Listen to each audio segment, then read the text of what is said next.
সাবেক স্বরাষ্ট্রমন্ত্রী আসাদুজ্জামান কামাল মুখ খুলেছেন। তিনি ভারতেই আশ্রয় নিয়েছেন, এটি পরিষ্কার। কলকাতায় তার চিত্র পাওয়া গেছে। তিনি সাংবাদিকদের দেখে দ্রুত বেগে নিজেকে আড়াল করে সেখান থেকে সরে গেছেন। সেখান থেকে তিনি এখন বক্তব্য দিচ্ছেন। সেখানে কয়েকটা কথা খুব গুরুত্বপূর্ণ। সেখানে বলছেন যে গোয়েন্দা ব্যর্থতা ছিল, নির্বাচন দিয়ে চলে যাওয়াই ইউনূসের একমাত্র পথ। মানে ভারত এবং আওয়ামী লীগের দেখি একটাই কথা, কোনোভাবেই তারা ইউনূসকে সহ্য করতে পারছে না। এটার নিশ্চয়ই রাজনৈতিক কার্যকারণ আছে। বলছেন যে 5 এবং 6 আগস্ট ঢাকাতেই ছিলেন, বাড়ি ছেড়েছেন 7 তারিখে। ওই যে দেখলেন না, একটা খুব দামি একটা পাজেরো গাড়ি বা নিশান পেট্রোল গাড়ি পড়েছিল, সেটা ছিল আসাদুজ্জামান কামালের। আইনের শাসন পুনঃপ্রতিষ্ঠিত হলেই নেতারা ফিরবেন দেশে, লড়বেন নির্বাচন। তারপরে নিয়মিত কথা হয় শেখ হাসিনার সঙ্গে, শীঘ্রই পরিস্থিতি কাটিয়ে ওঠার আশা। আরেকটি গুরুত্বপূর্ণ কথা বলেছে যে এই অভ্যুত্থান সম্পর্কে, বলছে যে ইসলামী উগ্রবাদ এবং সেনাবাহিনীর যৌথ অভ্যুত্থান ছিল এটা। কি ধরনের একটা বক্তব্য, যেখানে সেনাবাহিনী থাকাতে তাদের বহু জনের প্রাণ রক্ষা পেয়েছে।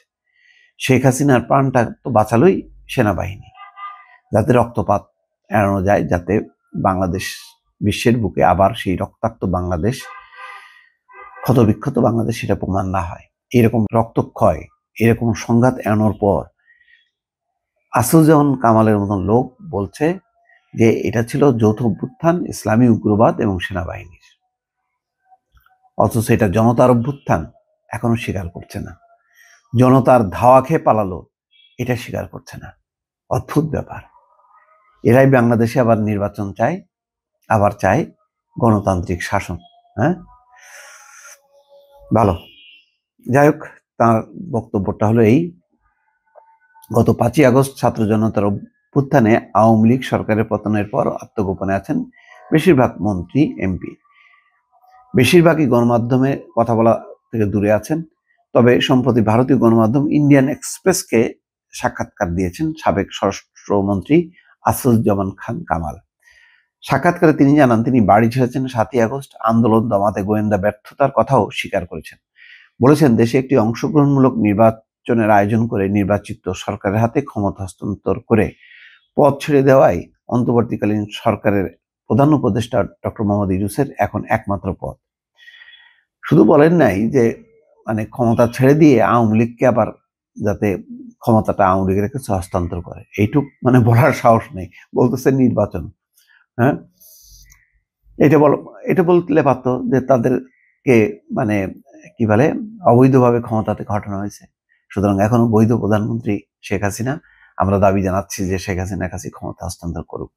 এই কথাটুকু শুধু বলতে বাকি রাখছে আর কি। এখানে যদিও সাবেক স্বরাষ্ট্রমন্ত্রী এই বক্তব্যকে সম্পূর্ণ মিথ্যাচার বলে জানিয়েছে প্রধান উপদেষ্টার প্রেস উইং। শুক্রবার রাতে প্রেস উইং এর ফ্যাক্ট চেক পেজে এক বিবৃতিতে বলা হয়, ইন্ডিয়ান এক্সপ্রেসে প্রকাশিত গণহত্যার পলাতক আসামি আসাদুজ্জামান খান কামালের সাক্ষাৎকার মিথ্যাচার এবং ভুল তথ্যে পরিপূর্ণ। এতে আরো বলা হয়, ভারতে আত্মগোপনে থাকা স্বৈরাচারী শেখ হাসিনার ঘনিষ্ঠ সহযোগী সাবেক স্বরাষ্ট্রমন্ত্রী আসাদুজ্জামান কামাল জুলাই আগস্ট হত্যাকাণ্ডের অন্যতম হোতা। ইন্ডিয়ান এক্সপ্রেসের তথ্য যাচাই বাছাই না করে তার মিথ্যাচার প্রচার করেছে। ও দেখলেন না, ওই যে একজন পুলিশ কর্মকর্তা বলতেছে স্বরাষ্ট্রমন্ত্রীর কাছে, খুব মনোযোগ দিয়ে দেখছে যে একটারে মারি, হ্যাঁ, ওইটা পড়ে যায়, আর একটা আবার উঠে দাঁড়ায়। এই হচ্ছে ঠান্ডা মাথার খুনি এই আসাদুজ্জামান খান কামাল। 10 বছর ছিল সম্ভবত, হ্যাঁ 10 বছর 6 মাস স্বরাষ্ট্রমন্ত্রীর দায়িত্বে ছিলাম। এই সময়কালে অনেক উন্নয়ন প্রত্যক্ষ করেছি। এখন সবকিছু 360 ডিগ্রি উল্টে গেছে। গত বছরের 3 থেকে 5ই আগস্টের মধ্যে প্রায় 460টি থানা পুড়িয়ে দেওয়া হয়। 5829টি অস্ত্র থানাগুলো থেকে নিয়ে যাওয়া হয়। প্রধানমন্ত্রীর বাসভবন, গণভবনে থাকা এসএসএফ এর অস্ত্র নিয়ে যাওয়া হয়। আমি নিজে 5 এবং 6 আগস্ট ঢাকা ছিলাম, 7ই আগস্ট বাড়ি থেকে বের হয়েছি। বাড়ি থেকে বললেন না কেন যে পালাই গেছি ভারতে? স্বরাষ্ট্রমন্ত্রী হিসেবে আপনি দেশে অভ্যন্তরীণ নিরাপত্তার দায়িত্বে ছিলেন, আপনি কি এই পরিস্থিতি আজ করতে পারেননি? উত্তর হচ্ছে, তার যখন থানাগুলো পড়েছে কার্যত পুলিশ তখন অকার্যকর হয়ে গেছে। তখন জাতির কেবল নিঃশব্দে দেখা আর মৃতদেহ গোনা ছাড়া কোনো উপায় ছিল না। পুলিশই নাগরিকদের সুরক্ষা দেয়, কিন্তু যদি পুলিশই পঙ্গু হয়ে যায় তখন কি হবে? আমি বলবো এটি ছিল যৌথ অভিযান, একটি ইসলামী উগ্রবাদ এবং সেনাবাহিনীর যৌথ অভ্যুত্থান। স্পষ্টতই একটি বিশাল গোয়েন্দা ব্যর্থতা ছিল। একজন সাবেক স্বরাষ্ট্রমন্ত্রী হিসেবে আপনি এটি স্বীকার করেন? উত্তর বলছে যে আমি একমত যে এটি গোয়েন্দা ব্যর্থতা ছিল, তা ইচ্ছাকৃত বা অনিচ্ছাকৃত যাই হোক, তবে এটি ছিল একটি সেনা অভ্যুত্থান। সেনাবাহিনীর একটি বিশেষ গোয়েন্দা ইউনিট আছে, director general of forces intelligence, DGFI. তারা সরাসরি প্রধানমন্ত্রীর কাছে রিপোর্ট করে। জাতীয় নিরাপত্তা গোয়েন্দা সংস্থা এনএসআইও সরাসরি প্রধানমন্ত্রীর কাছে রিপোর্ট করে। এমনকি পুলিশের গোয়েন্দা বিভাগও প্রধানমন্ত্রীর কাছে রিপোর্ট করে। স্বরাষ্ট্রমন্ত্রীর কাছে কেবল গোয়েন্দা রিপোর্টের সারসংক্ষেপ আসে। হ্যাঁ রে, মানে স্বীকার করতে চায় না। আপনি কি স্বীকার করেন যে আপনার দল এমন কিছু মৌলিক ভুল করেছে বা অসন্তোষের জন্ম দিয়েছে? আমি এটাকে ভুল বলবো না, তবে হ্যাঁ, আমরা আমাদের দল পুনর্গঠনের সিদ্ধান্ত নিতে অনেক দেরি করেছি, এটাই সমস্যা। 2 বছর পর পর নেতাদের উঠে আসা উচিত, কিন্তু আমরা সময় মতো নেতাদের নির্বাচন করতে পারিনি। বললো আরেকটা কথা, আপনার দলের সভাপতি শেখ হাসিনার সঙ্গে কি যোগাযোগ হচ্ছে? আমি তার সাথে দেখা করতে পারি না, তবে ফোনে তার সঙ্গে বিভিন্ন সমস্যা নিয়ে কথা বলি, দিক নির্দেশনা চাই। 4 আগস্ট প্রায় মধ্যরাত পর্যন্ত আমি তার সঙ্গে ছিলাম। পুলিশ প্রধান সেখানে ছিলেন, সেনা প্রধানও সেখানে ছিলেন, এবং তিনি প্রধানমন্ত্রীকে আশ্বস্ত করেছিলেন যে কিছুই ঘটবে না, আমরা পরিস্থিতি নিয়ন্ত্রণে রাখব।